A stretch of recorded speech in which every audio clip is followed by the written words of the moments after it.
श्री कृष्ण गोविंद हरे मुरारी, हे नाथ नारायण वासुदेवा, पितु मातु स्वामी सखा हमारे, हे नाथ नारायण वासुदेवा।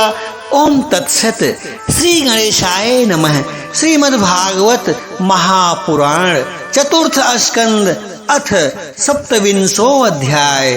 पुरंजनपुरी पर चंडवेग की चढ़ाई तथा काल कन्या का चरित्र। श्री नारद जी कहते हैं कि महाराज, इस प्रकार वह सुंदरी अनेकों नखरों से पुरंजन को पूरी तरह अपने बस में कर उसे आनंदित करती हुई विहार करने लगी।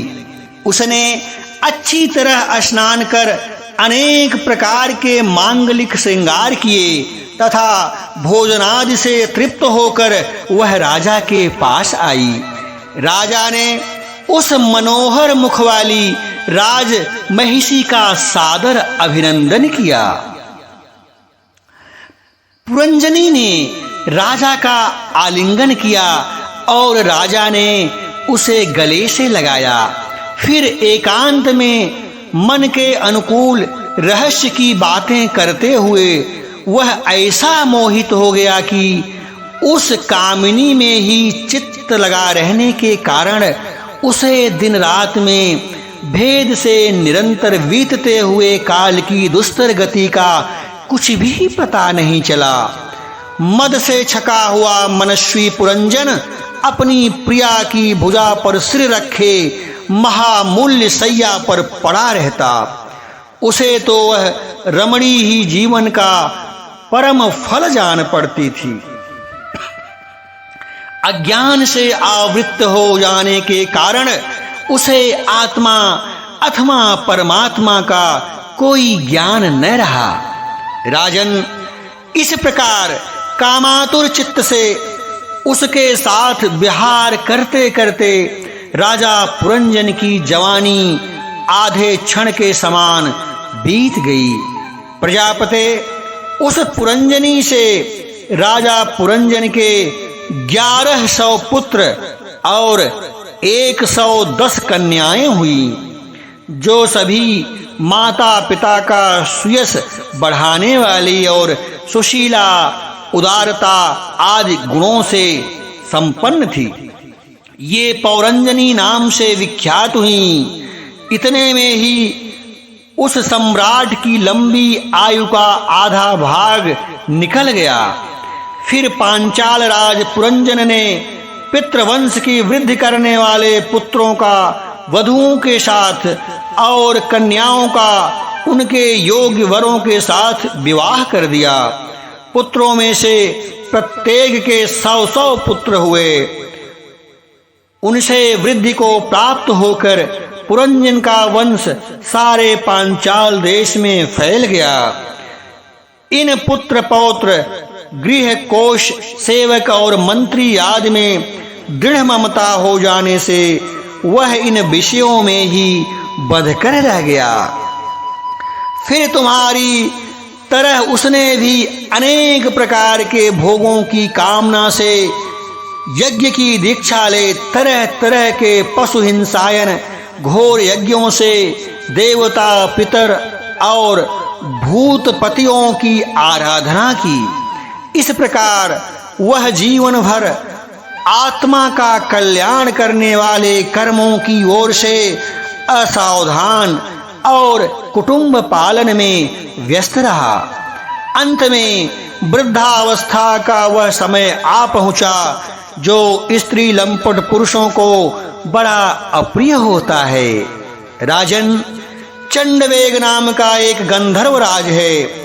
उसके अधीन 360 महाबलवान गंधर्व रहते हैं। इनके साथ मिथुन भाव से स्थित श्री कृष्ण और शुक्ल वर्ण की उतनी ही गंधर्वियां भी हैं। ये बारी बारी से चक्कर लगाकर भोग विलास की सामग्रियों से भरी पूरी नगरी को लूटती रहती हैं।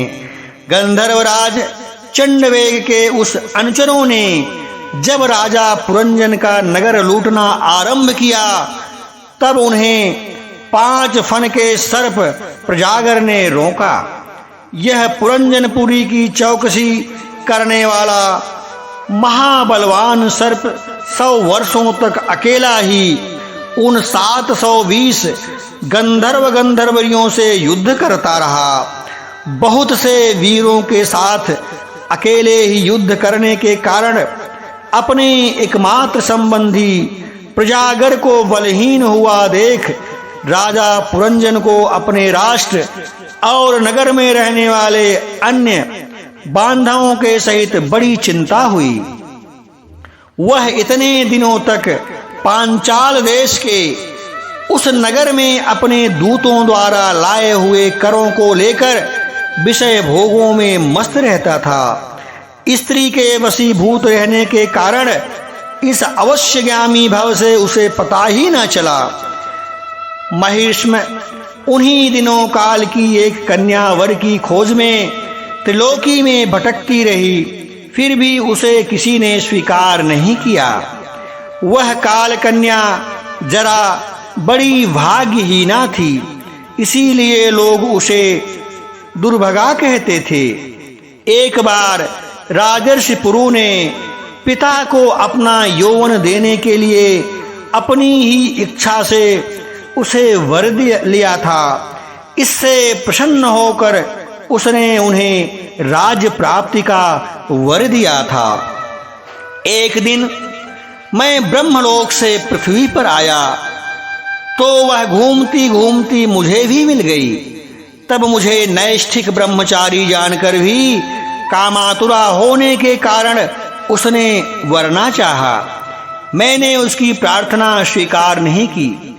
इस पर उसने अत्यंत कुपित होकर मुझे यह दुष्ः शाप दिया कि तुमने मेरी प्रार्थना स्वीकार नहीं की, अतः तुम एक स्थान पर अधिक देर तक ठहर न सकोगे।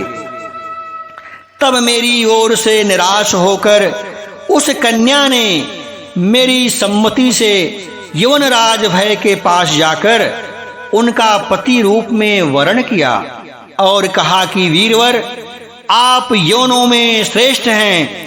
मैं आपसे प्रेम करती हूँ और पति बनाना चाहती हूँ। आपके प्रति किया हुआ जीवों का संकल्प कभी भी विफल नहीं होता है। जो मनुष्य लोक अथवा शास्त्र की दृष्टि से देने योग्य वस्तु का दान नहीं करता और जो शास्त्र दृष्टि से अधिकारी होकर भी ऐसा दान नहीं लेता, वे दोनों ही दुराग्रही और मूढ़ हैं, अतएव शोचनीय है।